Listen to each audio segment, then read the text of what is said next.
महर्षि वेदव्यास जी से किसी ने पूछा कि ईश्वर की पूजा क्या है। तब महर्षि वेदव्यास जी ने कहा, रागाति द्वैतम हृदयम वाक दृष्टा नृताधिभि हिंसा रहित काया एतद ईश्वर पूजनम। मन, अंतःकरण, दिल, दिमाग राग और द्वेष से रहित हो। वाणी गाली, निंदा और झूठ से रहित हो। रागाति द्वैतम हृदयम, राग द्वेष से हृदय रहित हो। वाक दुष्टा अनिताधिभि, वाक वाणी, दुष्ट दुष्ट वचन अर्थात गाली, निंदा और झूठ से रहित हो। हिंसादि रहित काया, काया शरीर हिंसा, चोरी, व्यभिचार आदि से रहित हो अर्थात तन, मन और वाणी शरीर से हिंसा, व्यभिचार, चोरी इत्यादि ना हो। मन से राग द्वेष ना हो और वाणी गाली, निंदा, झूठ से रहित हो अर्थात काम, क्रोध, लोभ, मोह, मद, मत्सर, चिंता, विकलता, हिंसा इत्यादि इन सब का जनक राग और द्वेष है, मोह है।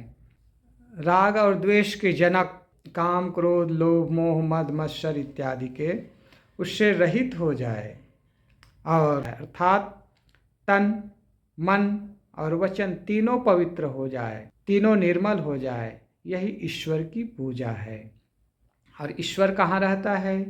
ईश्वरः सर्वभूतानां तिष्ठति दशांगुलम। ईश्वर सभी प्राणियों के, भूत अर्थात प्राणी, सभी प्राणियों के अंदर हृदय में निवास करता है। नाभि से 10 अंगुल ऊपर हृदय में बैठा होता है। वो है सभी मनुष्य के अंदर रहने वाला चेतन आत्मा जीव ही ईश्वर है और उसकी पूजा है तन, मन और वाणी को निर्मल करना। उसके अलावा अन्यत्र ईश्वर, देवी देवता, परमात्मा की खोज करना केवल भ्रम, अंधविश्वास और भटकना ही है। भ्रम और अंधविश्वास में भटकना ही है, इसके अलावा कहीं ईश्वर नहीं मिल सकता है। इसलिए ऐ सज्जनों, जागृत हो, सोचो, समझो, तुम्हारा ईश्वर तुम्हारे भीतर है और उसे पाने का रास्ता है एकमात्र तन, मन और जीवन को निर्मल करना। यही बात श्री रामचंद्र जी भी कहते हैं रामायण में, निर्मल मन सोजन मोहि पावा, मोहि कपट छल छिद्र न भावा। मुझे वही प्रिय लगता है, मेरे को वही प्रिय होता है जो अपने मन को निर्मल करता है। मुझे पुकारता नहीं किंतु मेरे अपने तन, मन और जीवन को निर्मल करता है, वही प्रिय होता है। उसी को मैं मिलता हूँ, अन्यथा किसी को नहीं मिल सकता। गीता में भी कहा गया है, उपद्रष्टा अन्मंता भर्ता भोक्ता महेश्वरा चापयुक्तो देहे अस्मिन् पुरुषः परा।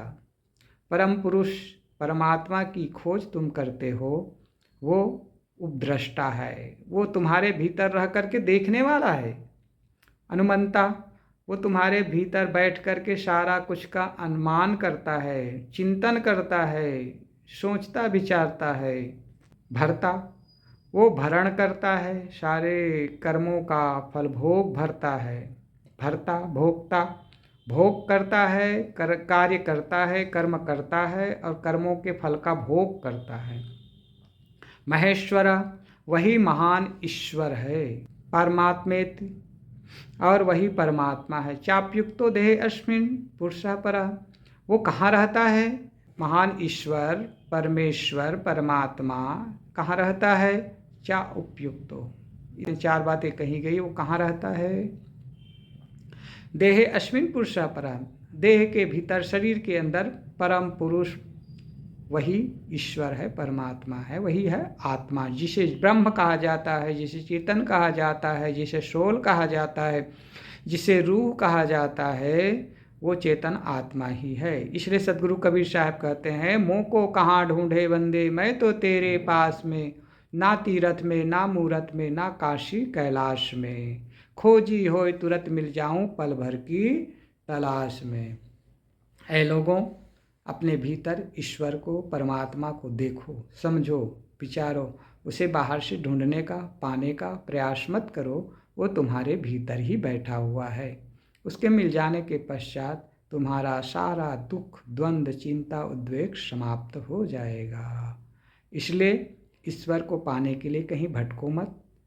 तीर्थों में, मूर्तियों में, मंदिरों में, मस्जिदों में, गुरुद्वारों में, अन्यत्र कहीं भटको मत। वो तुम्हारा ईश्वर परमात्मा, तुम्हारे सुख का स्रोत तुम्हारे भीतर है।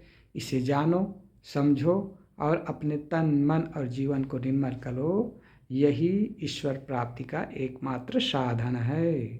श्री राम जी ने भी कहा है, निर्मल मन सो जन मोहि पावा, मोहि कपट छल छिद्र न भावा। मुझे वही प्रिय होता है जो निर्मल चित्त का व्यक्ति होता है, जिसका जीवन निर्मल होता है, जिसका मन पवित्र होता है, जिसका कर्म पवित्र होता है और जिसका जीवन निर्मल और पवित्र होता है, जो मुझे याद करता है अर्थात आत्मा को याद करता है, उसे मैं मिलता हूँ। अन्यथा मिलने का दूसरा रास्ता नहीं है। मुझे प्राप्त करना चाहते हो, आत्मा को प्राप्त करना चाहते हो, भगवान को प्राप्त करना चाहते हो, तो वो भीतर ही मिलेगा। क्यों? क्योंकि राम जी कहते हैं, अश प्रभु हृदय अछत अविकारी, दीन जान सब जीव दुखारी। जिस प्रभु को पाना चाहते हो वो कहाँ है?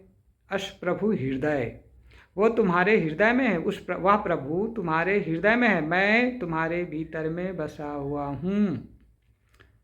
दीन जान सब जीव दुखारी, इस चीज को न जानने के कारण से संसार के सभी जीव, सभी प्राणी दुखी है। दुख का एकमात्र कारण है अपने आप को ना जान पाना। अपने घट में बैठे हुए परमात्मा को, ईश्वर को, भगवान को, परम पुरुष को न पहचान पाना ही सबसे बड़ा दुख का कारण है।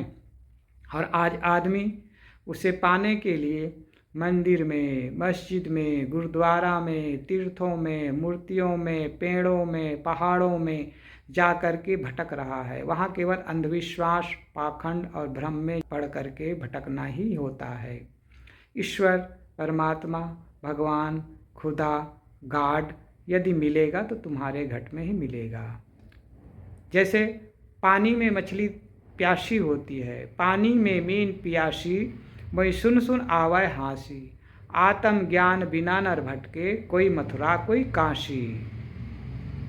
आदमी आत्मज्ञान के बिना मथुरा, काशी, वृंदावन, द्वारका, कैलाश इत्यादि में भटकता है। उसे परमात्मा भगवान नहीं मिलता है।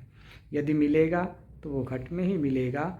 और उसकी पूजा है, उसकी आराधना है, उसका कीर्तन है, उसका जप है। तन, मन और वाणी को पवित्र कर लेना, निर्मल कर लेना, यही ईश्वर की पूजा है। मंदिरों में जा कर के धूप, दीप, पत्र, पुष्प इत्यादि चढ़ा करके, आरती जला करके वंदना करना ये पूजा नहीं है, किंतु तन, मन और जीवन को निर्मल कर लेना ये असली पूजा है। असली पूजा करें और अपने घट में बैठे हुए ईश्वर परमात्मा की प्राप्ति करें और सुखी हो जाएं, यही शुभकामना है।